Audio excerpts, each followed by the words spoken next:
name is Becky, and this is a hand knit letter, a show and tell of things I've made or plan on making.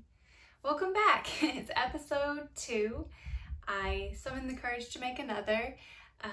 It wasn't that hard because you all were so kind to me in my last video. I honestly only expected maybe like 20 people to watch, just like my close friends and family. And I didn't expect all the lovely comments and subscribers, and I was blown away. I still am blown away by how nice everybody was and how welcoming, and I really can't express how appreciative I am of how welcoming everybody was to me, and I really do thank you, and I want you to know that. Thank you for coming back. If this is your first time here, thank you for taking the time to stop. I know there's a lot of places that you can be right now and a lot of people you can watch, but I appreciate you taking the time to watch my video. Okay, so what should we talk about today? Stuff I've made. Let's start off with what I'm wearing. I am wearing the Thea top by Paula Strick. It is made out of Sandnesgarn Tinlina. Nope, it's not. It is made out of Sandnesgarn Lina in the color Curry. And yeah, I don't know what else to say about it. I really do like it. It's just a simple tank. I like the fact that the straps are wider to hide a bra strap. That is something that I appreciate. And yeah, it was a simple knit, well written. I probably would make it again. I might make it in a different yarn. I do like this yarn. I might want it in something a little more drapey. So I might go down to like a Tinlina and go up in size on the pattern if I were to make it again. So that way it would be drapier, or do something like Knit Picks Cotton, which is pretty drapey. Anywho, let's go on to some other things I have made in the time between videos. I finished the Hat and Peak by Maxim Cyr. I made this for my husband out of Cascade 220 Sport and some Fiber Company Luma. That's what these two are. A couple things. My color work is not the best right here, and I do know why. The floats are really long, and I did catch them, and I was trying to be mindful. I'll just have to work on that skill a little bit more. All in all, the pattern was really nice. Some of the floats are exceptionally long. I think like 17 stitches between. I think that's not exact. What else? The yarn is very soft. I do like the yarn. It's a little slouchy, and that's my fault for not knowing that. When I looked at the pattern on Ravelry, the pattern that I just looked through the first couple photos that the designer had placed on there, and nobody was wearing the hat in the photos that I looked at. He may have more on there. I just kind of like glanced at like the first like couple 3. And so I didn't see anyone wearing it. And for some reason, I thought it wouldn't be a slouchy hat. And because of that, I'm not going to give this to my husband, just because I know he doesn't like slouchy hats, and I don't want him to wear something he's uncomfortable in. It is cute. It's very cute. So I'm going to give it to my daughter-in-law because she likes slouchy hats. I wouldn't keep it for I wouldn't keep it for myself because I've got a tiny brain and thus a tiny head. And so it's big because I made the adult large, and usually I have to wear the adult small. So I will try it on for you anyhow, just so you can kind of, I can't see myself, so don't make fun of me. So if you can see here, there's quite a bit of slouch. And there was that amount of slouch even on my husband's head, and he has a much larger head than I do. So I'm gonna backtrack and make him something else, and I'll give this to Maddie. And I kind of wanted a picture of this hat in the mountains, because it's called Hat and Peak, and I like stuff like that. I like things to go with a theme. The cool thing about it is she is going on a little mountain adventure, and so I'm gonna have her take pictures wearing this hat, and she's very beautiful and photogenic, and I think it'll be nice for my Ravelry. So thanks, Maddie. Somebody said that I needed to show my knits up. I need to show my knits higher up or closer or something that I didn't do. So I'm gonna try to do that. Anyway, okay. So here's Hat and Peak. My Maxim's here. Here's some sketchy float work. And I hope you see the whole object. Okay, moving right along. Okay, stop saying okay, Becky. So my next finished object is part of the Rhinebeck plans, or Becky Goes to Rhinebeck. So I made the Augustina boxy top by thefabricstore.com. It's a free pattern if you want to check it out. And here she is. I really, really like it. It has kind of grown on sleeves. You know, they're just sleeves that are part of the front and back pattern pieces. And then it has a nice little sleeve band and just a folded over hem. And I really love it. And I'm gonna try to raise it up so you can see everything. But I will put a video of me wearing this in right now.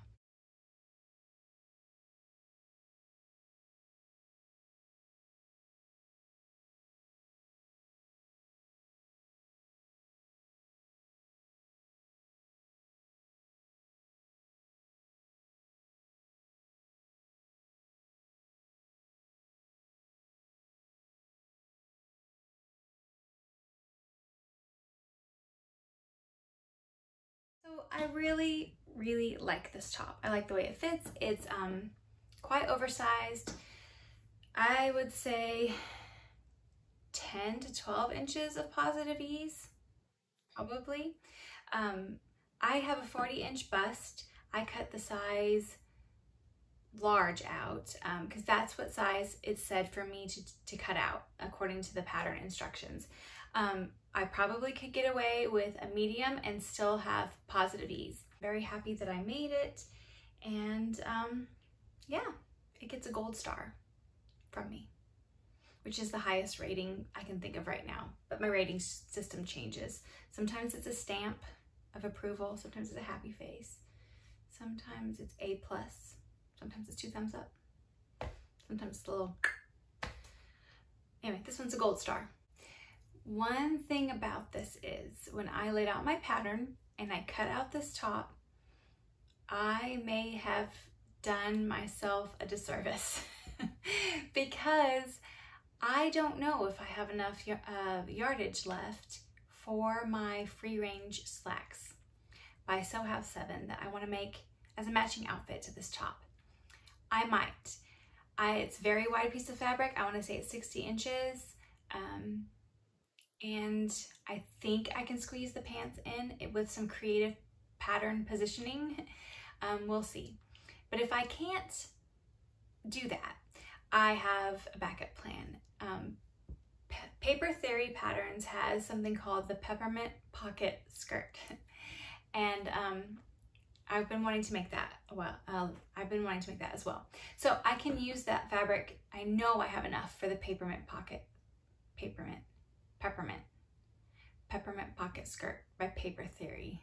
That is a tongue twister, and if I wear that, I will have to put pickled peppers in my Peppermint Pocket Skirt's pocket. I am a dork. I wouldn't mind having that as a set, that outfit, and so I will do that with that fabric so it won't be wasted. We'll see if I like that with my Penguono cardigan that I knit specifically for this outfit. If I don't like the skirt, I'll just wear a pair of jeans with this top and the Penguono. I think it will look nice. But I will have the skirt to use together with this top for other occasions or on its own. And so I'm not like really sad. I'm just kind of, that's really sad. I'm just like one little tear sad. I think it's an excellent top for a beginner sewist. It's the tutorial that comes along with the free pattern is detailed. So if you're trying to get your foot in the door, so to speak, with sewing, and you've done a few little things like maybe a pillowcase or something, you know, like that, where you just kind of get used to your machine and know how to do some basic stitching, you can totally make this top. I think the only, not really harder, but the skill that might give you a tiny bit of, not trouble, but it will give you at least a skill to put into your sewing skill bag, is putting the facing on the collar. There's a lot, you know, you have to put that on, and then you clip the edges and you turn the corners. And but I think that's a really good thing to, I think that's a really good skill to learn, because if you're gonna make anything, you're gonna have to learn how to do that, how to put on neck facing, how to put on sometimes armhole facing if you have a sleeveless top or something like that. So, or a sleeveless dress. So it's a good thing to learn, and it's a good thing to learn right away. So I would recommend this for a beginner sewer. Well, that's all of my finished objects. So let's get into the things that I've been working on. I have been doing some work on my tessellated vest by Andrea Mowry. I showed this last time. It was right before I split for the front and back. So I'm going to show you again. I've not done a ton on it, but I have put some progress in. So I have split for the front and back. Oh, it's so tangly. Okay, so I split for the front and back. We've got the front right here. We got the back just hanging loose. This is the front. And I started the neck, the binding off for the neck, and I'm going to start the neck shaping soon here. So yeah, it's slow going because it's slow. This is a very slow knit, for me at least. I mean, I've seen some people just crank it out, but nope, I have not been cranking it out. But I have been putting a dent in it. I did put a lifeline, this little red embroidery thread right here. I put that on right before I split for the front and back, because I appreciate when I do that. Future Becky likes past Becky when she does that. And when I put a lifeline in, I find that I don't use it. I don't need to use it, but when I don't put it in, I kick myself for not doing that. So hopefully this will guarantee that I don't have to rip back. So that's all I can say about this. I want to make sure I get this done in the month of September. And once I do that, then I can be free to do other things. This is where I would cue music, but I don't know how to do that. So just pretend. The next project is something I cast on since we last spoke, and it is the Silta shawl by Tiffany Lynn. And I'm going to show you what that looks like here. I printed out the pattern, and let's see if I can just show you and then kind of raise it up. It is a textured triangular shawl, and it has sections of garter, sections of different stitch patterns between the garter sections. And it's written for a DK, but I'm using Sport, and I don't find that my gauge is super loose. I did go down one needle size, but that's okay. I don't really want this to be gigantic. I would like this to be like a shawl that I wear as a big scarf around my neck, not really one to cover, like to wrap up in. I do like Tiffany Lynn's patterns. I've made one of her shawls before, one called Wrapped in Gray Bow, and I really liked the way she breaks up her patterns into sections, and it's very clearly written, and she has a lot of beautiful things. So this is the beginning of mine. This is my Silta. And I believe that pattern is found in one of the Lina books. I think it's the 52 Weeks of Shawls, but I did not purchase that book. I was able to get that pattern as a standalone pattern on Ravelry, and that's what I did. Okay, so here is my Silta shawl, the beginnings of it. It's like a little baby shawl, or a little shawl that you can put on a Beatrix Potter animal, like Jemima Puddle Duck. She could wear this shawl right now, huh? Cute. Okay. So this is mine. So I've got the first garter section done. I've got a textured section done here. And I'm starting with the next garter section. I hope you guys can see that. I was craving something with one ball of yarn because I did the hat, I've got the vest on, and it's like I'm managing all these yarns, and this is what it looks like when you manage yarns, this. And I was ready to not manage yarns. And so I do like mosaic knitting. I'm not sad that I'm doing that, but I wanted a one yarn shawl, because first of all, I love knitting shawls. That's my favorite thing to knit. You've probably heard me say that before if you listen to the audio podcast that I do with my best friend Casey of Young Folk Knits. The audio podcast is called Young Folk Knits, and you can get it on anywhere you listen to podcasts. So Apple, Google, Spotify, and all the other ones. I'm knitting mine, as I said before, in sport weight yarn. It is Quince & Co. Chickadee in the color Honey. And it's a really pretty, like dirty mustard, which sounds pretty, doesn't it? But this looks really, I think, good on everyone. And I like this color. I think it looks really pretty with blues and navy. Like, for example, that pops. So I really like this combo. I'm making it to go with a blue Hinterland dress that I'm going to make, that I'm going to sew soon. And I think it'll be really pretty. I don't really have anything else to show right now. I'm going to start a new hat for my husband. And why don't I go get that yarn right now? I'll be right back. I'm back.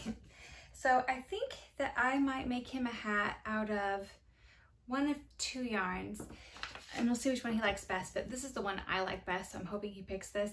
This is Malabrigo Finito, which is sport, which I think it could even be a fingering, truthfully.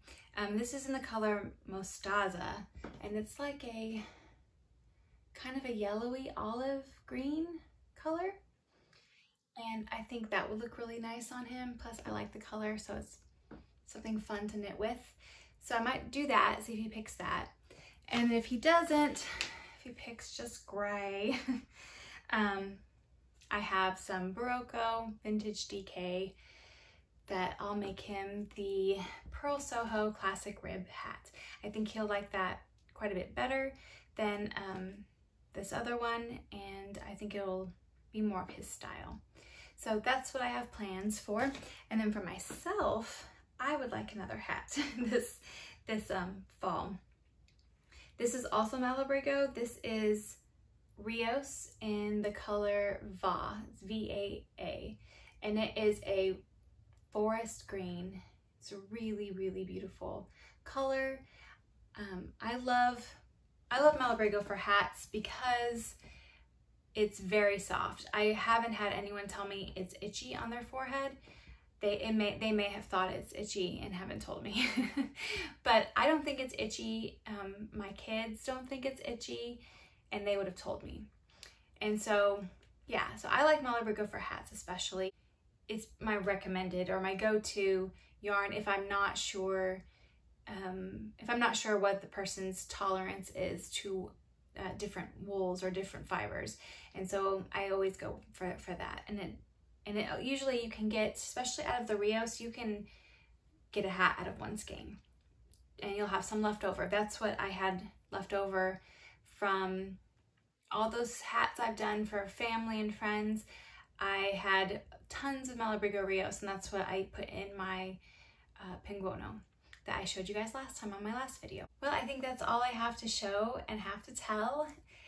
Thank you so much for watching, and I wish you well, and until next time, happy knitting.